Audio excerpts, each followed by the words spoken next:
Good morning, friends. Welcome to our YouTube channel, BDN Public School. This is our sixth video class of this chapter named Life Processes. ठीक है, जो पिछली class है हमने उसके अंदर break down of glucose by various pathways तक पढ़ लिया था। ठीक है, आज हम उससे आगे रीड करेंगे। ठीक है, चलो स्टार्ट करते हैं। The energy released during cellular respiration is immediately used to synthesize a molecule called ATP। देखो यहाँ पर बोला है जो एनर्जी रिलीज हो, जो ऊर्जा निकलती है, ठीक है, जब सेलुलर रेस्पिरेशन होता है उसके दौरान, ठीक है, उस एनर्जी को तुरंत ही किसके द्वारा संश्लेषित करने के लिए उपयोग कर लिया जाता है? एटीपी मॉलिक्यूल के द्वारा। ठीक है, यानी कि जो एनर्जी निकलती है सेलुलर रेस्पिरेशन से, उसका उपयोग किस में किया जाता है? एटीपी मॉलिक्यूल के संश्लेषण में किया जाता है। ठीक है, आगे देखो, which is use to fuel all other activities in the cell. अब जो एटीपी यहाँ पर बताया गया है, ठीक है, ये एक फ्यूल की भांति काम करता है, एक ईंधन की भांति काम करता है।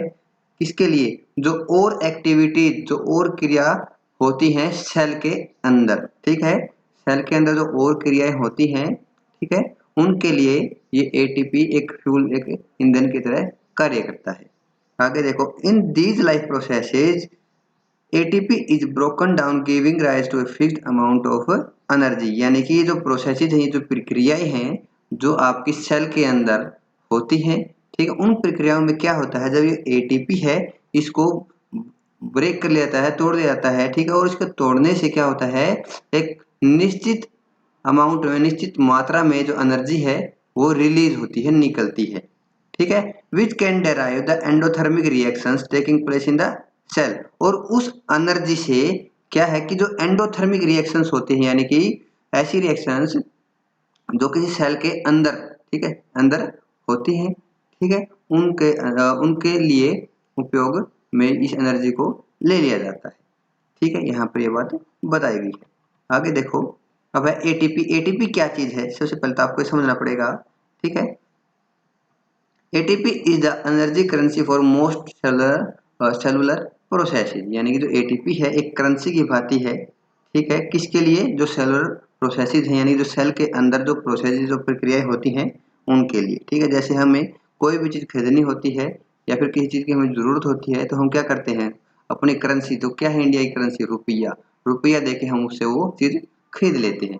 ऐसे ही अगर कोई प्रक्रिया होनी है सेल के अंदर, ठीक है, तो उसके लिए जो एटीपी की रिक्वायरमेंट पड़ती है, ठीक है, क्योंकि एटीपी से क्या प्राप्त होती है?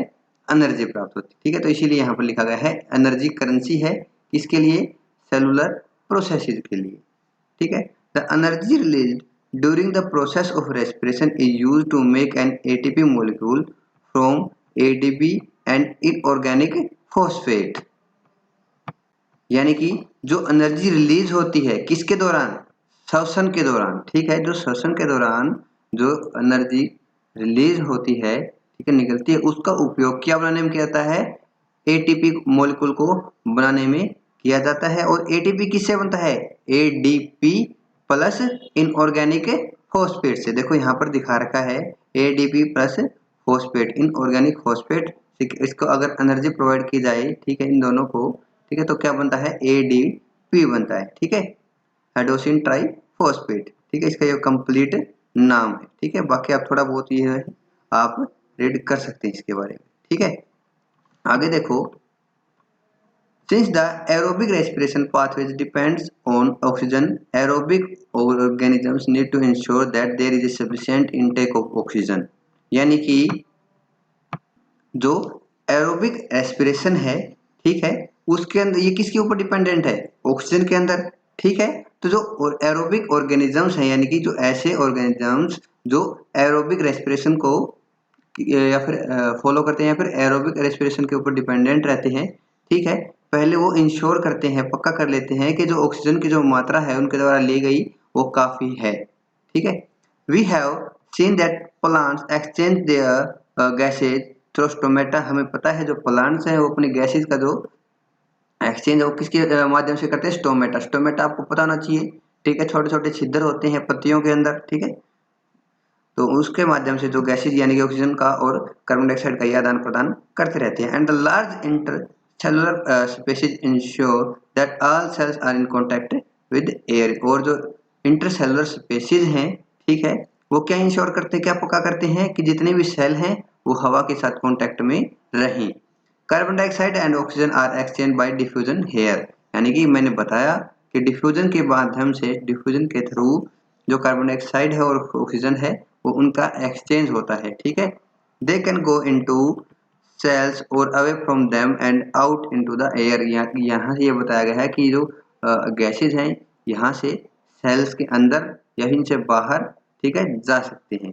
The direction of diffusion depends upon environmental conditions and the requirement of the plant, यानी कि जो डिफ्यूजन की डायरेक्शन है, ठीक है, कि किस तरफ ऑक्सीजन का प्रवाह होगा और किस तरफ कार्बन डाइऑक्साइड का प्रवाह होगा, वो किसके ऊपर डिपेंड करता है, जो एनवायरमेंट की कंडीशंस हैं उसके ऊपर डिपेंड करता है, ठीक है, और जो रिक्वायरमेंट है पौधे की उसके ऊपर डिपेंड करता है। At night when there is no photosynthesis occurring, CO2 elimination is the major exchange activity going on, यानी कि रात में क्या होता है कि जब कोई फोटोसिंथेसिस नहीं हो रही होती है तो CO2 का जो एलिमिनेशन है, ठीक है, वो एक बड़ी एक्टिविटी है, एक बड़ी क्रिया है, ठीक है, जो चल रही होती है रात के दौरान, ठीक है। और दिन के दौरान क्या होता है, जो CO2 है generated during respiration is used up for photosynthesis, hence there is no CO2 release, ठीक है। तो दिन के समय क्या होता है कि जो CO2 रेस्पिरेशन से हम छोड़ते हैं उसका उपयोग ये फोटोसिंथेसिस के सेंसेशन में कर लेते हैं, ठीक है, पौधे कर लेते हैं, ठीक है। तो उस समय CO2 बाहर नहीं निकल रही होती पौधे से, ठीक है, इसके उल्ट होता है, ऑक्सीजन निकल रही होती है, ठीक है। तो उस समय जो ऑक्सीजन रिलीज है वो एक बड़ा इवेंट है, ठीक है। तो ये कंडीशंस या सर्कमस्टांसिस पे डिपेंड करता है कि जो डिफ्यूजन है गैसेज का कब और किस तरह या फिर कौन सी गैस का किस समय होगा।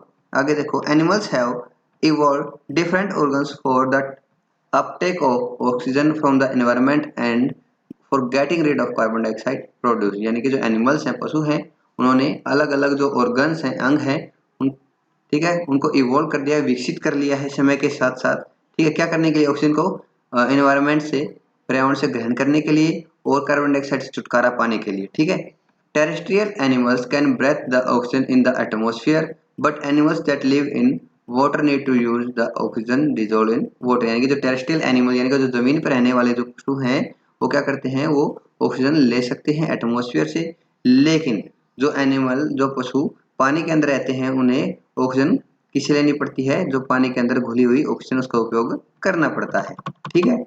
Since the amount of dissolved oxygen is fairly low compared to the amount of oxygen in the air, the rate of breathing in aquatic organisms is much faster than that seen in the terrestrial organisms। यहाँ पर बताया गया है कि जो घुली हुई जो ऑक्सीजन है उसकी मात्रा पानी के अंदर काफी कम होती है अगर हम उसका कंपैरिजन किससे करें, हवा के अंदर से, ठीक है। हवा के अंदर जो ऑक्सीजन है वो ज्यादा मात्रा में होती है और पानी के अंदर जो ऑक्सीजन है उसकी मात्रा थोड़ी सी कम होती है, इसलिए जो सांस लेने की दर है, रेट ऑफ ब्रेथिंग है, ठीक है, पानी में रहने वाले जीवों के अंदर थोड़ी सी ज्यादा होती है, किसके कंपैरिजन में, जो ऑर्गेनिज्म, जो जीव जमीन के ऊपर रहती है, ठीक है।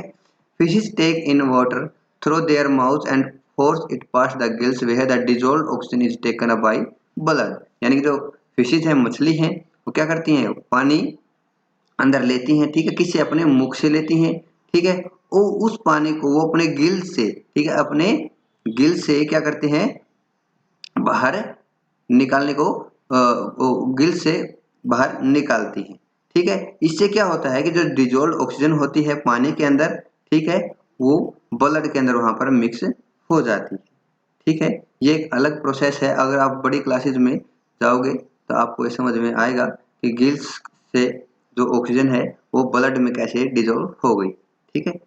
आगे देखो, terrestrial organisms use the oxygen in the atmosphere for respiration, यहाँ पर बताया है जो जमीनी जीव हैं वो ऑक्सीजन का उपयोग करते हैं, कहाँ से, वातावरण से, ठीक है, सांस लेने के लिए। This oxygen is absorbed by different organs in different animals, ये जो ऑक्सीजन है, ठीक है, इसको ग्रहण किया जाता है अलग अलग अंगों के द्वारा, ठीक है। अलग अलग जीवों के अलग अलग अंग होते हैं जो इस ऑक्सीजन को ग्रहण करने का कार्य करते हैं। ठीक है, all these organs have a structure that increase the surface area which in contact with the oxygen rich atmosphere. यानी कि जितने भी ऑर्गन्स हैं, अंग हैं, ठीक है, इनका इस जो स्ट्रक्चर है, ढांचा है, ऐसा होता है जिससे जो सरफेस एरिया है, ठीक है, वो काफी बढ़ जाता है, जिसके कारण जो ऑक्सीजन रिच जिसके कारण जो ऑक्सीजन रिच एटमॉस्फेयर, यानी कि ऐसा एटमॉस्फेयर जहां ऑक्सीजन ज्यादा है, उसके साथ ही ज्यादा से ज्यादा कांटेक्ट बनाए रखें। ठीक है, since the exchange of oxygen and carbon dioxide has to take place across this surface is very fine and delicate. यहाँ पर बताया गया है कि जो सरफेस है, ठीक है, इसके साथ या फिर ये क्या करता है, ऑक्सीजन और कार्बन डाइऑक्साइड का एक्सचेंज करता है, ठीक है, अपने सरफेस से। ठीक है, तो जो ये सरफेस है, ये काफी नाजुक है। ठीक है, यहाँ पर ये बात बताई गई है। In order to protect this surface it is usually placed within the body, so there have to be passages that will take air to this area. यानी कि इस सरफेस को बचाए रखने के लिए क्या कहता है, ये हमारी बॉडी के अंदर प्लेस्ड होता है। ठीक है, सिर के अंदर होता है। ठीक है, और वहां तक ले जाने के लिए, हवा ले जाने के लिए पैसेजेस होते हैं, रास्ते होते हैं। ठीक है, जैसे हमारे फेफड़े हैं, वो शरीर के अंदर हैं, और वहां तक हवा जाने का क्या है, पैसेजेस हैं, रास्ते हैं, जो हमारे नाक के माध्यम से वहां जाता है। ठीक है, in addition there is a mechanism for moving the air in and out of this area where oxygen is absorbed. यानी कि यहाँ पर ये बताना चाहता है कि ये एक तरह का मैकेनिज्म है जिसके माध्यम से जो हवा है वो अंदर और बाहर जाती है, किस एरिया से, ठीक है, जहां पर ऑक्सीजन एब्जॉर्ब होती है, उस एरिया से, उस क्षेत्र से। ठीक है, आगे देखो, इन ह्यूमन बींग्स, अब हम ह्यूमन रेस्पिरेटरी सिस्टम को पढ़ेंगे। ठीक है, air is taken into the body through the nostrils, यानी कि जो हवा है वो नाक के छिद्रों के माध्यम से अंदर ले जाती है। The air passing through the nostrils is filtered by fine hair that line the passage. यहाँ पर बोला गया है कि जो हवा हमारे नोस्ट्रिल्स के माध्यम से जाती है और इसको फिल्टर करने का काम कौन करता है, जो महीन बाल होते हैं हमारे नाक के अंदर, ठीक है, वो इसको फिल्टर करने का कार्य करते हैं। The passage is also line with mucus which help in this process. यानी कि जो पासेज है उसको लाइन किया जाता है, ठीक है, दिशा निर्देश किया जाता है, ठीक है, निर्देशित किया जाता है, किसके द्वारा, मकस के द्वारा। जो हमारे नाक में चिपचिपा पदार्थ होता है उसको मकस बोला गया है। ठीक है, यानी कि उसको निर्देशित करने का काम मकस भी करता है। ठीक है, आगे देखो, from here the air Passage through the throat and into the lungs. यहाँ से जो हवा है वो हमारे गले से होते हुए कहाँ चली जाती है, लंग्स में, फेफड़ों में चली जाती है। आगे है, rings of cartilage are present in the throat. यानी कि जो हमारा गला है उसके अंदर रिंग्स ऑफ कार्टिलेज पाई जाती है। These ensure that the air passage does not collapse. ये पक्का करते हैं, कन्फर्म करते हैं कि जो एयर पासेज है, यानी कि जो हवा आने जाने का रास्ता है, वो कोलैप्स ना हो, खराब ना हो। ठीक है, यहाँ पर देखो, आप फिगर देखोगे, ये हैं आपके नेशनल पैसेज। ठीक है, यहाँ से होते हुए नाक से होते हुए जो हवा है आपकी कहाँ जाती है, आपके लंग्स में जाती है। ये है आपकी रिंग्स ऑफ कार्टिलेज जो आपको दिखाई दे रहे हैं। ठीक है, ये वाले जो दिखाई दे रहे हैं आपको रिंग्स के जैसे। ठीक है, ये है आपके रिंग्स ऑफ कार्टिलेज। ये क्या इंश्योर करते हैं, क्या पक्का करते हैं कि जो हवा का आने जाने का जो रास्ता है वो अवरुद्ध ना हो। ठीक है, समझ गए, रिंग्स ऑफ कार्टिलेज कहाँ पर होते हैं, यहाँ। ठीक है, ये रिंग्स ऑफ कार्टिलेज देखो, आप यहाँ पर लिख भी रखा है। आगे देखो, आगे क्या है, when within the lungs the passage divides into smaller and smaller tubes which finally terminate in balloon like structure which is called alveoli। यहाँ पर देखो बोला गया है कि लंग्स के अंदर क्या है, जो पैसेज है, ये जो रास्ता है, ठीक है, ये छोटी और छोटी ट्यूब्स के अंदर, ठीक है, नलियों के अंदर बट गया है। देखो, आप ध्यान से देखोगे, ये देखो, ये जो रास्ता है कहाँ जा रहा है। ठीक है, ये मत सोचो कि फेफड़े के अंदर हवा चली जाती है, फेफड़े के अंदर खाली है, फेफड़ा अंदर से खाली नहीं है। ठीक है, ये नलियों का, ट्यूब्स का एक जाल सा रहता है। ठीक है, देखो, जैसे एक पेड़ की शाखा होती है उसी तरह से। ठीक है, ये देखो, ये जाल है। ठीक है, इनके अंदर हवा जाती है। ये जो ट्यूब्स हैं छोटी छोटी, इनके अंदर हवा जाती है और इनके एंड में, जो इनका एंड है, आप देखोगे ध्यान से, देखो ये एंड में क्या होता है, ये वाला स्ट्रक्चर होता है जिसको हम बोलते हैं एलिवोली। ठीक है, गुब्बारे के जैसे फूली हुई संरचना होती है। ठीक है, देखो ये जैसे कि ये है, ये है, ये, ठीक है, ये, ठीक है, इन ट्यूब्स के एंड में, ठीक है, गुब्बारे के जैसे खुली हुई एक स्ट्रक्चर या फिर संरचना होती है जिसको हम क्या बोलते हैं, एलिवोली बोलते हैं। The alveoli provide a surface where the exchange of gases can take place, यानी कि जो एलिवोली है वो एक ऐसा सरफेस प्रोवाइड कराती है, उपलब्ध कराती है, ऐसी सतह उपलब्ध कराती है जहां पर गैसेज का एक्सचेंज होता है।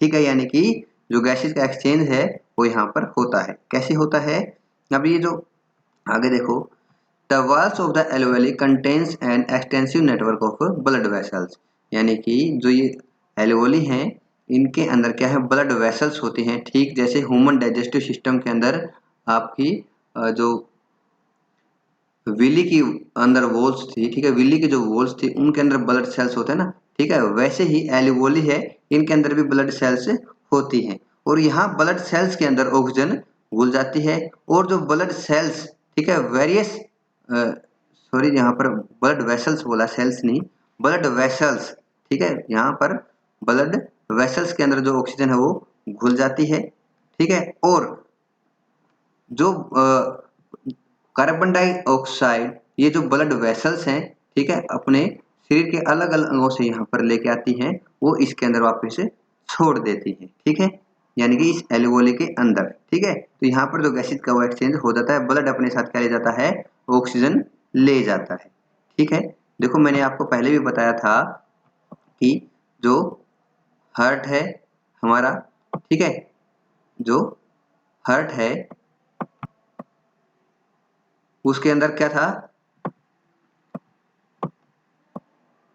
ये पंप करता है वेरियस बॉडी ऑर्गन से, जो हमारा ब्लड है इसके अंदर आता है। ठीक है, इसके बाद ये इसके 4 चैम्बर होते हैं, आपको बताया था मैंने।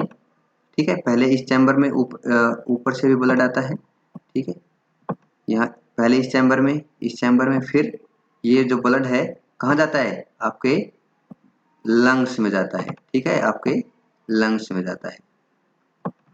ठीक है, लंग्स में ये है, पहले जो ब्लड आता है, ठीक है, वो कैसा आता है, डीऑक्सीजनेटेड, यानी कि उसके अंदर कार्बन डाइऑक्साइड होती है। और यहाँ अब ये खून, ये जो रक्त है आपका, ब्लड है, ये कहाँ जाता है, लंग्स में जाता है। यहाँ पर क्या होता है कि जो डीऑक्सीजनेटेड ब्लड होता है, ठीक है, वो ऑक्सीजन रिच होके वापिस आता है, ठीक है, हमारे हार्ट के अंदर। ठीक है, और फिर इसको हम हमारी बॉडी के वेरियस ऑर्गन्स में भेज देते हैं। ठीक है, जो एक्सचेंज है, यानी कि जो ब्लड कैरी करता है, आप समझ रहे होंगे, जो गैसेज को भी, ठीक है, कौन कैरी करता है, ब्लड ही कैरी करता है अपने साथ। ठीक है, अब जो यहाँ पर इसके साथ इसके अंदर जो कार्बन डाइऑक्साइड थी वो यहाँ लंग्स में छूट जाती है और लंग्स से जो हम ऑक्सीजन लेके आते हैं वो ब्लड में मिक्सअप हो जाती है और हम वापस इसको हार्ट के अंदर ट्रांसफर कर देते हैं। और हार्ट का काम क्या है, पंप करना। ठीक है, ब्लड को पंप करना, और ब्लड पंप करके इसको जो हमारी बॉडी के जो वेरियस ऑर्गन्स हैं और उन ऑर्गन्स के जो सेल्स हैं, ठीक है, जिनको ऑक्सीजन की जरूरत पड़ती है, ठीक है, उनके पास इस रक्त को, इस ब्लड को भेज देता है। ठीक है, और लंग्स में किस माध्यम से, किस तरीके से जो ऑक्सीजन और कार्बन डाइऑक्साइड का, ठीक है, आदान प्रदान होता है, वो मैंने अभी बता दिया। किसके थ्रू होता है, एलिवोली के थ्रू होता है। एलिवोली में क्या होता है, आपकी ब्लड वेसल्स होते हैं। ब्लड वेसल्स क्या करते हैं कि जिनके अंदर जो कार्बन डाइऑक्साइड थी वो एलिवोली के अंदर छोड़ देते हैं और ऑक्सीजन थी उसको वो अपने साथ कैरी करके वापिस हार्ट में ले आती हैं। ठीक है, ये आपका प्रोसीजर था, ये आपको समझना होगा। ठीक है, आगे देखो, as we have seen in earlier year, यानी कि पहले के सालों में हमने देखा, व्हेन वी ब्रेथ इन, जब हम सांस लेते हैं, we lift our ribs and flatten our diaphragm, यानी कि यहाँ पर बोला गया है कि जब हम सांस लेते हैं, ठीक है, हमारी जो रिब्स हैं, पसलियाँ हैं, वो ऊपर की ओर उठ जाती हैं और जो हमारा डायफ्राम है, यानी कि जो नीचे का जो हिस्सा है जो खाली हमें, ठीक है, प्रतीत होता है, उसको डायफ्राम बोला गया है। ठीक है, and the chest cavity becomes larger as a result, इसके कारण जो कैविटी पता है आपको, खालिस्तान, यानी कि जो छाती है उसके अंदर की जो कैविटी है वो कैसी बन जाती है, लार्ज बन जाती है, बड़ी बन जाती है, ठीक है। Because of this air is sucked into the lungs and fill the expanded alveoli. इससे क्या है कि जो हवा अंदर ली गई है, ठीक है, लंग्स के अंदर, ठीक है, एंड फिल्स द एक्सपेंडेड एल्वेओली, और वो जो एक्सपेंडेड यानी कि फूले हुए जो एल्वेओली है उसको पूरी तरह से भर देती है। The blood brings carbon dioxide from the rest of the body for release into the alveoli. मैंने अभी बताया कि ब्लड क्या है, सबसे पहले हार्ट में आता है, और हार्ट में पहले कैसा ब्लड आता है, डीऑक्सीजनेटेड, यानी कि कार्बन डाइऑक्साइड उसके अंदर होती है, ठीक है। फिर वो क्या करता है, कार्बन डाइऑक्साइड को एल्वेओली के अंदर छोड़ देता है, ठीक है, देखो यहाँ पर बताया गया है, ठीक है। And the oxygen is in the alveolar air is taken by blood in the alveolar blood vessels to be transported to all cells in the body. यानी कि यहाँ से जो ऑक्सीजन है, ठीक है, उसको ये कैरी कर लेता है अपने साथ, ठीक है, ब्लड, ठीक है, और जो सेल्स हैं हमारी बॉडी की, हमारे शरीर की, उन तक इस ऑक्सीजनेटेड बल को, यानी कि ऑक्सीकृत रक्त को वहां तक पहुंचा देता है, ठीक है। आगे देखो, during the breathing cycle when air is taken in and let out, the lungs always contain a residual volume of air so that there is sufficient time for oxygen to be absorbed and for the carbon dioxide to be released। यहाँ पर ये बताया गया है कि जब सांस लेने का जो ये साइकिल है, ये जो चक्कर है, ये चलता है, तब क्या होता है, थोड़ी सी हवा, ठीक है, कौन बचा लेता है, लंग्स अपने पास बचा लेता है, ठीक है। देखो रेजिडुअल वॉल्यूम यानी कि जो बची हुई हवा की मात्रा है, ठीक है, ठीक है, वो थोड़ा सा अपने पास रख लेता है, ताकि जब हम ऑक्सीजन को एब्जॉर्ब कर रहे हैं और कार्बन डाइऑक्साइड को रिलीज कर रहे हैं, छोड़ रहे हैं, इसके बीच में जो थोड़ा सा टाइम गैप आता है, उसके अंदर ये अपने आप को बनाए रखे, ठीक है, इसको हवा की कमी ना पड़े, ठीक है, एयर की कमी ना हो, इसलिए ये एक रेजिडुअल वॉल्यूम ऑफ एयर अपने पास से रखता है। ठीक वैसे जैसे ही मोटरसाइकिल के अंदर क्या होता है, आपका रिजर्व होता है ना, ठीक है, जब आपका पेट्रोल खत्म हो जाता है तो आप उसको रिजर्व में लगा लेते हैं, ठीक है, ताकि आपका मोटरसाइकिल बंद ना हो जाए। उसी तरीके से यहाँ पर भी ये बात लागू होती, ठीक है। एग्जाम्पल के साथ आपको आशा है कि समझ में आसानी मिली होगी। आगे देखो, when the body size of animal is large, जब किसी भी एनिमल का जो साइज है बॉडी का वो ज़्यादा है, the diffusion pressure alone can not take care of oxygen delivery to all parts of the body. यानी कि जो डिफ्यूजन प्रेशर है, ठीक है, वो अकेला ध्यान नहीं रख सकता, ठीक है, किसका, ऑक्सीजन की डिलीवरी का। यानी कि जो ऑक्सीजन की जो डिलीवरी है हमारे एक शरीर के हर एक हिस्से तक पहुंच गई है या नहीं पहुंच गई है, इसका ध्यान सिर्फ और सिर्फ जो अकेला डिफ्यूजन प्रेशर है वो नहीं रख सकता। Instead respiratory pigments take up oxygen from the air in the lungs and carry it to tissues which are deficient in oxygen before releasing it। यानी कि इसके विपरीत जो क्या होता है, जो रेस्पिरेटरी पिगमेंट है, ठीक है, कौन, जो ब्लड है आपका, ठीक है, वो अपने साथ ऑक्सीजन ले जाता है, ठीक है, और इसको कहाँ तक ले जाता है, टिश्यूज के पास। टिश्यूज क्या होते हैं, कोशिकाओं के या फिर सेल्स के ग्रुप को टिश्यू बोलते हैं, ठीक है। तो टिश्यूज तक लेके जाता है, और ऐसे टिश्यूज तक लेके जाता है जहां ऑक्सीजन की कमी हो रही होती है, ठीक है। In human being the respiratory pigment is haemoglobin. जो रेस्पिरेटरी पिगमेंट है वो हीमोग्लोबिन है, और हीमोग्लोबिन कहाँ पाया जाता है, ब्लड के अंदर, ठीक है। Which has a very high affinity for oxygen. यानी कि जो हीमोग्लोबिन है उसको ऑक्सीजन के प्रति काफी लगाव है, ठीक है। This pigment is present in the red blood corpus. यहाँ पर बोला है जो ये पिगमेंट है कहाँ पर पाया जाता है, आरबीसी के अंदर पाया जाता है, ठीक है, आरबीसी सेल्स के अंदर पाया जाता है। Carbon dioxide is more soluble in water than oxygen is and hence is mostly transported in the dissolve form in our blood. यहाँ पर बताया गया जो कार्बन डाइऑक्साइड है वो पानी के अंदर, ठीक है, काफी ज्यादा सोल्यूबल है, ठीक है, किसके कंपैरिजन में, ऑक्सीजन के कंपैरिजन में। इसीलिए ये जो ज्यादातर इसका जो ट्रांसपोर्टेशन है, ठीक है, इसका ये किस फॉर्म में होता है, डिजोल्व फॉर्म में होता है, ठीक है, हमारे खून के अंदर घुली हुई अवस्था में इसका जो ट्रांसपोर्टेशन है, यानी कि एक स्थान से दूसरे स्थान पर, ठीक है, वो इस फॉर्म में होता है, ठीक है, ये आप समझ गए होंगे। आगे देखो, आगे है transportation, transportation in human beings. ये आप नेक्स्ट वीडियो क्लास में कवर करोगे, ठीक है, जो हमारा हार्ट है, ठीक है, इसके अंदर आप कवर करोगे। यानी जो आपका रेस्पिरेटरी सिस्टम है, ठीक है, आपको और भी अच्छे से समझ में आ जाएगा जब आप ह्यूमन हार्ट के बारे में पढ़ोगे, ठीक है, कि कैसे कैसे जो ब्लड है अपनी भागीदारी या फिर अपना महत्व दर्शाता है हमारे शरीर के अंदर, ठीक है, ये आप समझ जाओगे हार्ट को पढ़ने के साथ ही, ठीक है। तो एक बार आप इसको कवर कर लेना अच्छे से, ठीक है। जो बाकी का जो इसका पोर्शन बच गया हम नेक्स्ट वीडियो क्लास में कवर कर लेंगे, ठीक है। तो आज की वीडियो में इतना ही। Thank you. आपको अच्छी लगी तो लाइक कीजिए, शेयर कीजिए और चैनल को सब्सक्राइब कीजिए।